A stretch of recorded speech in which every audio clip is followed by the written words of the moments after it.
brought to you by Palvi Agrico. आता शेतीसाठी जे काही लागणार ते घरपोच मिळणार, तेही मोबाईलच्या एका क्लिकवर. बृहन्मुंबई महानगरपालिकाची निवडणूक जी आहे ते अटीतटीची वर्चस्वशी मांडली जात आहेत आणि त्यात एक विभाग म्हणजे वर्ली विधानसभा. वर्ली विधानसभामध्ये आदित्य ठाकरे हे निवडून येतात. त्यासोबत आणखीन 2 आमदार सुनील शिंदे, सचिन अहिर असल्यामुळे शिवसेना युबीटीसाठी हा प्रभाग जो आहे खूप महत्वपूर्ण आहे. 196 मधनं जे आशिष चेंबूरकर राहिलेले आहेत त्यांच्या पत्नी जे आहेत ते निवडणूक लढत आहेत. यावेळेस तुमच्याकडून बोलून घेऊया की आज जी निवडणूक आहे, तुम्ही 196 मध्ये नगरसेवक राहिलेले आहेत, रिझर्वेशनमुळे तुमची पत्नीला दिलं आहे. काय परिस्थिती या सीटची तुम्हाला आता वाटते? नाही, परिस्थिती सगळी चांगली आहे. कारण शेवटी प्रश्न असा आहे, जो दिवस रात्र लोकांसाठी धावत असतो तिथे लोक बघत असतात. आता 100% कोण कुठल्या कामामध्ये यशस्वी होऊ शकत नाही, कारण काही तांत्रिक त्या ठिकाणी मुद्दे असतात.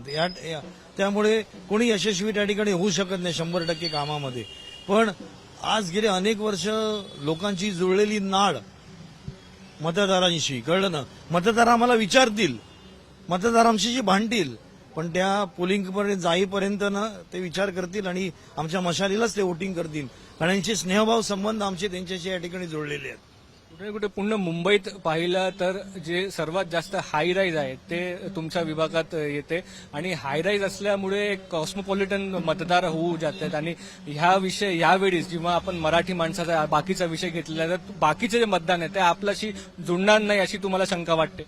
नाही, हाय राईज बोललं की तुम्हाला लक्षात ठेवा, गेले अनेक वर्ष सातत्यानं मी नगरसेवक म्हणून काम करत असताना त्यांच्या गोष्टीकडे पण मी दुर्लक्षित या ठिकाणी झालो नाहीये. आज तुम्हाला माहिती असेल, अनेक समस्यांना तोंड देत असताना त्याच्या समस्या काय असतात? एक तर क्लिनिंग कळलं, स्वच्छतेच्या माध्यमातून एक प्रश्न असतो आणि दुसरा प्रश्न भेडसावतो तो त्यांना त्या ठिकाणी ज्या स्वच्छतेच्या माध्यमातून किंवा मॉर्निंग वॉकच्या माध्यमातून किंवा अनेक ट्रॅफिकच्या माध्यमातून अशा समस्या आहेत. आता त्या समस्या सोडवण्याचा प्रामाणिकपणे प्रयत्न आदरणीय विभागाचे आमदार आदित्यजी ठाकरे साहेबांनी अनेक वेळा कमिशनरांशी बोलून सगळ्या गोष्टी या ठिकाणी करून सोडवण्याचा प्रामाणिकपणे ते त्या ठिकाणी प्रयत्न करतात. काही ठिकाणी आपण तशा पद्धतीचं यशस्वी झालो की तुम्हाला कल्पना असेल, आपण ज्या रस्त्यावर आहे त्या गणपतराव कदम मार्गावर या ठिकाणी उभा आहात. पूर्वी हा रस्ता वन वे होता, या साईडनं तिथून जायला मिळत नव्हतं, म्हणून आपण त्या ठिकाणी 2 वे केला जेणेकरून तिथून ट्रॅफिक या ठिकाणी होऊ नये.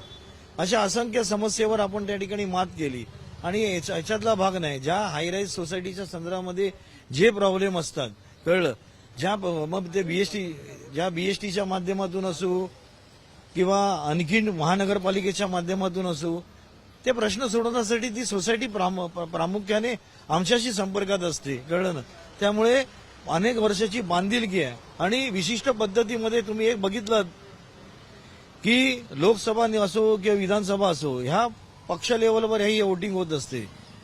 मुंबई महानगरपालिकेच्या निवडणुकीत वोटिंग होते, मतदान होते, ते कॅन्डिडेटकडे बघून होते आणि कॅन्डिडेट कोण आहेत आणि त्यांनी मतदारसंघाशी केलेली कामं या गोष्टीवर हे वोटिंग या ठिकाणी होत असते. कुठे ना कुठे आता 2 शिवसेना झाल्यानंतरची हा पहिली मनपा निवडणूक आहे, तर मार्जिन कमी असणार आहे. त्यातही या एका विधानसभेत 6 जागांमध्ये वर्लीमध्ये 4 जागे आपल्याला युबीटीमध्ये बंडखोरी जी आहे ते बघायला मिळते. तर कुठे ना कुठे हे निर्णायक ठरू शकते, आपल्याला आव्हानात्मक आहे असं वाटतं तुम्हाला? नाही, आव्हान बघा, आम्ही बंडखोरी नसली तरी प्रत्येक आम्ही आव्हानं समजत असतो. समोरच्याला आम्ही कमजोर कधीच समजत नाही, कळलं ना. पण सगळं आमच्या कामाची शिदोरी घेऊन आम्ही लोकांसमोर या ठिकाणी जात असतो. लोकांच्या आज नाही हो, आम्ही निवडणुका आला की छत्र्या उघडतात अशा पद्धतीच्या आम्ही नाही आहोत. आम्ही दिवस रात्र लोकांची सेवा करत असतो. एक जण आम्हाला बोलणार नाही की निवडणुकीच्या वेळेला आमच्या दारात आले, नाही बोलू शकणार, आम्हाला खात्री आहे ती, कळलं ना. म्हणून आज तुम्हाला मुंबई महानगरपालिकेचा निवडणूक ही या ठिकाणी सामान्य कार्यकर्त्याला हा प्लॅटफॉर्म असतो. पण एकंदर परिस्थिती तुम्हाला बघायला आपल्याला, आपण एकालाच तिकीट त्या ठिकाणी देऊ, पण एकंदर आपण ज्या पद्धतीने बोललात, आता शिंदे गटामध्ये 2 शिवसेना झाल्या, त्याच्यामध्ये अनेक समस्या या ठिकाणी आहेत. ज्या पद्धतीमध्ये भारतीय जनता पक्ष आक्रमकतेने या ठिकाणी काही नसताना सुद्धा उतरते, त्या कोणत्या गोष्टीवर उतरते याची मला कल्पना नाही, पण ह्या सगळ्या गोष्टी या ठिकाणी आहेत, कळलं. याच्यासाठी कुठे अनुभवी चेहरा पाहिजे, म्हणून या ठिकाणी पक्षश्रेष्ठींनी काही निर्णय या ठिकाणी घेतले. पण जे निर्णय घेतले ते पक्षहिताय या ठिकाणी निर्णय घेतले असतील. जे नाराज आहेत कळलं ना, ज्यांनी बंडखोरी या ठिकाणी केलेली आहे, नक्कीच कळलं ना, आज त्यांना सुद्धा या ठिकाणी आम्ही त्यांना त्यांची मानधरणी करण्याचा या ठिकाणी प्रयत्न केला. पण त्या ठिकाणी त्यांनी फॉर्म भरले, पण शेवटी अपक्ष आणि शिवसेना कळलं त्यांचे मतं खातील म्हणून विरोधात करून त्यांचे पैसे किंवा त्यांना सहानुभूती दिली गेली असेल म्हणून ते मागे घेतले. बघा कसं असते की काही इथे राष्ट्रीय पक्ष फार हुशार आहेत, त्यांच्याकडे अवाढव्य काय काय काय काय काय काय सगळ्या गोष्टी आहेत. ते अपक्षांना काहीतरी चालण्याचा प्रयत्न करणार, सगळ्या गोष्टी करणार, जिथे आमचे पॉकेट सोर्स आहेत तिथे चालवण्याचा प्रयत्न करणार, आणि काही अपक्ष तर तिथेच चालल्यात कळलं ना. हा डॅमेज होऊ शकते. हा भाग आहे कळलं ना. पण त्या काही अपक्षांशी पक्षाशी काही संबंध नाही, ते विशिष्ट संस्था चालवते, अशा पण गोष्टी आहेत. पण जे आमच्यातून बंडखोरी घेऊन जे उभे आहेत कळलं ना, ते मला वाटतं ते घेतील मतं, पण फार प्रमाणामध्ये या ठिकाणी घेणार नाहीत याची आम्हाला खात्री आहे.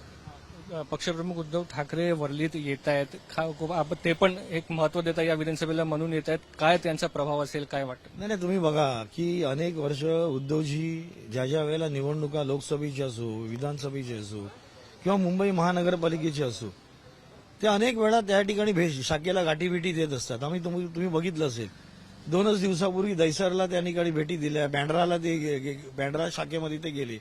आज त्यांनी वरळी, शिवडी, भायखळा निवडले, उद्या आणखीन माहीम निवडतील, वडाळा निवडतील, गारावी निवडतील. पण शेवटी निवडणुकीच्या माध्यमातून आपण लोकांची, शिवसैनिकांची सुसंवाद साधून त्या गोष्टीचा अंदाज घेत असतो. हे गेले अनेक वर्ष पक्षश्रेष्ठी प्रामुख्याने करत आहेत. त्याचाच भाग हाच पक्षश्रेष्ठी या ठिकाणी उद्धवजी या वरळीमध्ये, भायखळ्यामध्ये आणि शिवडीमध्ये येत आहेत. आशिष चिंबूरकर होते जे म्हणतात वर्लीत बंडखोरी झाली तरीही 6ची 6 सीट ते जिंकणार आहेत. कॅमेरा पर्सन साईप्रसाद पाटील सोबत मुस्तफा शेख, मुंबई तक.